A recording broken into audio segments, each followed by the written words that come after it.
ബീഹാറിലെ ജനങ്ങൾക്ക് സർവ്വക്ഷമയും നശിച്ചിരിക്കുകയാണ്.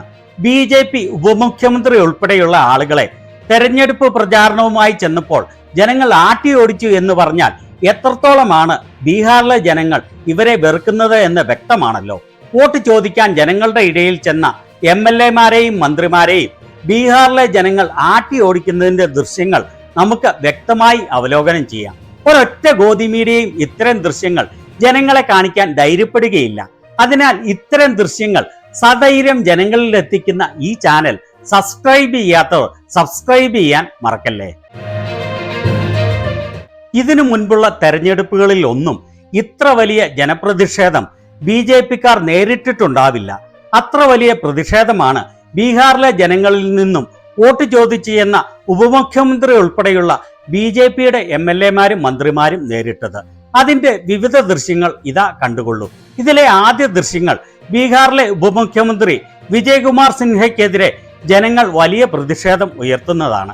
അയാളുടെ വാഹനത്തിലേക്ക് ജനങ്ങൾ ചാണകവും ചെരുപ്പുകളും എറിയുകയാണ്. അതുപോലെ മൂർദാബാദ് വിളികളും നമുക്ക് കേൾക്കാം.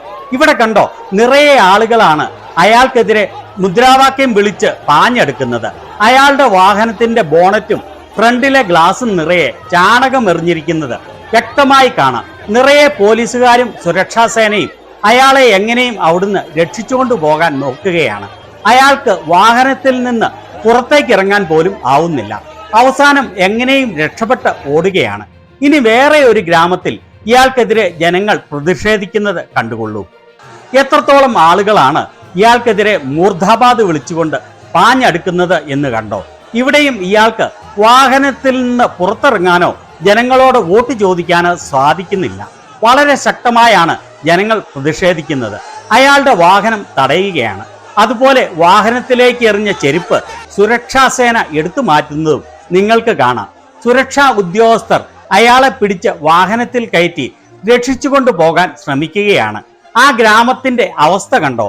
വർഷങ്ങളായി ഇയാൾ MLA ആയിരിക്കുന്ന ഉപമുഖ്യമന്ത്രിയുടെ മണ്ഡലത്തിലെ ഗ്രാമത്തിലെ റോഡാണ് ഇങ്ങനെ ഇരിക്കുന്നത്. അതുപോലെ സൈഡിലെ കെട്ടിടങ്ങൾ കണ്ടോ. പുല്ലുമേഞ്ഞ കാലിത്തൊഴുത്തിനേക്കാളും കഷ്ടമായ കെട്ടിടങ്ങളാണ് അവിടെയുള്ളത്. ഇവയെ കെട്ടിടങ്ങൾ എന്ന് പോലും വിളിക്കാൻ സാധിക്കുകയില്ല. ഈ വീഡിയോ പങ്കുവച്ചുകൊണ്ട് RJD എഴുതിയിരിക്കുന്നത് ഇങ്ങനെയാണ്: 10 ലക്ഷക്കണക്കിന് അപേക്ഷകൾ ചെന്നിട്ടും ഒരൊറ്റ റോഡ് പോലും ഉപമുഖ്യമന്ത്രിയായ വിജയ് സിൻഹ നിർമ്മിച്ചിട്ടില്ല. റോഡില്ലെങ്കിൽ വോട്ടില്ല എന്ന് പറഞ്ഞ് പ്രതാപ്പൂർ പഞ്ചായത്തിലെ പ്രതാപ്പൂർ ഗ്രാമത്തിലെ ജനങ്ങൾ അയാളെ ആട്ടി ഓടിക്കുകയാണ്. ഇനി അടുത്തത് ചിറയ്യ മണ്ഡലത്തിലെ MLA ആയ BJP സ്ഥാനാർത്ഥിയെ പ്രസംഗിച്ചുകൊണ്ടിരിക്കുമ്പോൾ ആളുകൾ ആട്ടി ഓടിക്കുന്ന ദൃശ്യങ്ങളാണ്. ഒരു യുവാവ് ചോദിക്കുകയാണ്, विधायक जी, हमारा एक सवाल है। जैसे हम लोग इंक्वायरी के लिए पासपोर्ट इंक्वायरी के लिए जाते हैं थाना में, तो वहाँ पे 1500 और 2000 डिमांड करता है। आपके पास हम कॉल कराते चंदन जी से, तो उस वक्त आप भी बोले हुए थे कि हाँ दे दीजिए, दो उससे कम कुछ देकर करा लीजिए। तो हम लोग घूस देकर काम कराएंगे, आपको वोट देंगे? बोलिए। नहीं बात में कही नहीं विधायक जी, आज हमारा टाइम है, हमारे पास टाइम है, नहीं तो कल नहीं हमारे पास टाइम है। हमारे पंचायत में सुनिए ना सुनिए ना नहीं घूसखोरी बंद करे कि विधायक साहब सुना ना हो सुनिए ना। अभी तक हमने के एक फंड दे बाद में नहीं आया रुपया कोई कहेगा घूस के बाद तो उस तरह का जवाब कह रहे हैं। हम लोग घूस ब्लॉक में जाते किसी काम के लिए वहाँ पे घूस देना है, थाना में जाते हैं वहाँ घूस देना है। क्या कहाँ हम लोग पैसा नहीं मिला है तो नहीं मिला। नहीं इस चीज के लिए सॉल्व कीजिए ना, फिर नहीं देंगे वोट, नहीं देंगे वोट, नहीं देंगे। ऐसा नहीं, ऐसा थोड़ी होता है।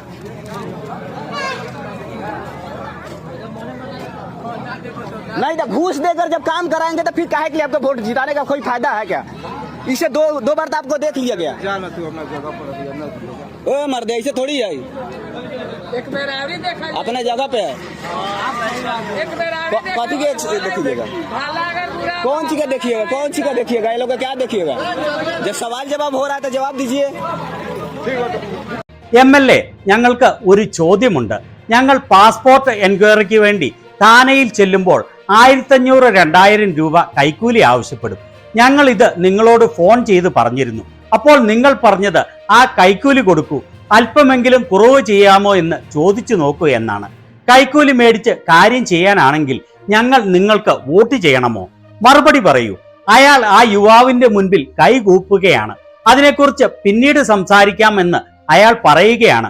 അപ്പോൾ യുവാവ് പറയുന്നു, ഇന്ന് ഞങ്ങളുടെ സമയമാണ്, ഞങ്ങളുടെ അടുത്ത് സമയമുണ്ട്. ബ്ലോക്കിൽ എന്തെങ്കിലും കാര്യത്തിന് പോകുമ്പോൾ അവിടെ കൈക്കൂലി കൊടുക്കണം, എവിടെ ചെന്നാലും കൈക്കൂലി കൊടുക്കണം, നിങ്ങൾക്ക് ഒരിക്കലും വോട്ട് നൽകുകയില്ല എന്ന് വ്യക്തമായി അവർ പറയുകയാണ്. അയാളുടെ സപ്പോർട്ടേഴ്സായ മന്ദബുദ്ധി സംഘികൾ അയാളെ എങ്ങനെയും രക്ഷിച്ചുകൊണ്ട് പോവുകയാണ്. അവിടെ നിന്ന് ഓടി രക്ഷപ്പെടുകയാണ്. കൈക്കൂലി കൊടുത്താലേ കാര്യങ്ങൾ നടക്കുകയേ ഉള്ളൂ എങ്കിൽ എന്തുകൊണ്ടാണ് വോട്ട് നൽകേണ്ടത്? നിങ്ങളെ വിജയിപ്പിക്കുന്നത് കൊണ്ട് എന്തു ഗുണമാണ് ഉള്ളത് എന്നൊക്കെ ചോദിക്കുകയാണ് ജനങ്ങൾ. പരിപൂർണ അഴിമതിയാണ് സംഘികളുടെ ഭരണത്തിൽ എന്ന് വ്യക്തമായി തെളിയിക്കുന്നതാണല്ലോ ഇവയൊക്കെ.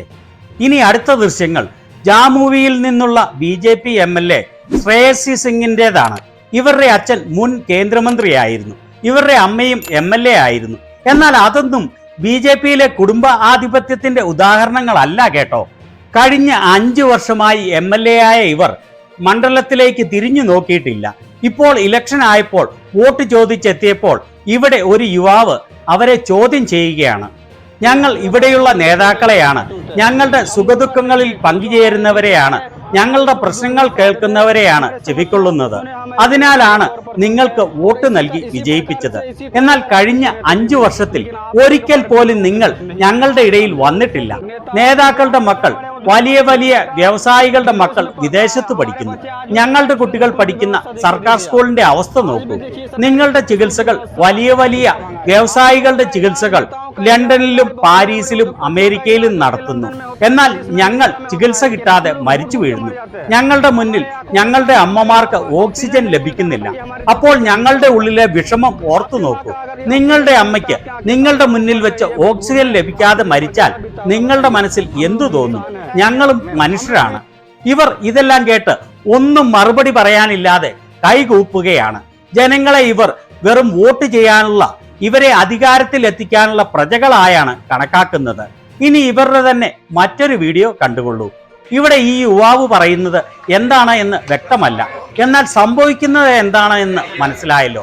ആ യുവാവ് തന്റെ പ്രശ്നങ്ങൾ, അവർ മണ്ഡലത്തിലേക്ക് തിരിഞ്ഞു നോക്കാത്ത കാര്യങ്ങൾ പറയുമ്പോൾ ഇവരുടെ സംഘി സപ്പോർട്ടേഴ്സ് അയാളെ പിന്തിരിപ്പിക്കാൻ ശ്രമിക്കുകയാണ്. നിങ്ങൾക്ക് ഇത് പറയാൻ അവകാശമില്ല എന്നുള്ള രീതിയിൽ. എല്ലാ സംഘികളുടെയും വിചാരം ഇങ്ങനെയാണ്.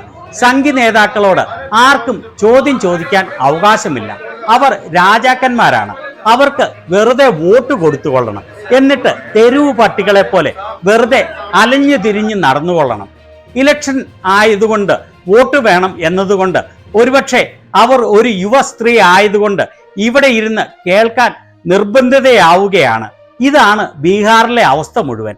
ഇതുപോലെ വളരെയേറെ വീഡിയോകളാണ് സോഷ്യൽ മീഡിയയിൽ വൈറലാകുന്നത്. അതിൽ നിന്ന് വ്യക്തമാകുന്നത് ഒന്നാണ്, കഴിഞ്ഞ 20 വർഷത്തിലധികമായുള്ള സംഘികളുടെ മോദിയുടെ ഡബിൾ എഞ്ചിൻ ഭരണം ബീഹാറിനെ പരിപൂർണമായി തകർത്തിരിക്കുകയാണ്. ആർക്കും ഒരു ഗുണവും ചെയ്തിട്ടില്ല എന്ന്. എന്നാൽ സ്വന്തമായി സെലക്ഷൻ കമ്മീഷനുള്ള മോദിക്കും കൂട്ടർക്കും ഇതിനെയൊന്നും ഭയമില്ല എന്നുള്ളതാണ് വാസ്തവം. സർവ്വ ക്ഷമയും കെട്ട് ബീഹാറിലെ ജനം ഇവർക്കെതിരെ തെരുവിൽ ഇറങ്ങിയിരിക്കുകയാണ്.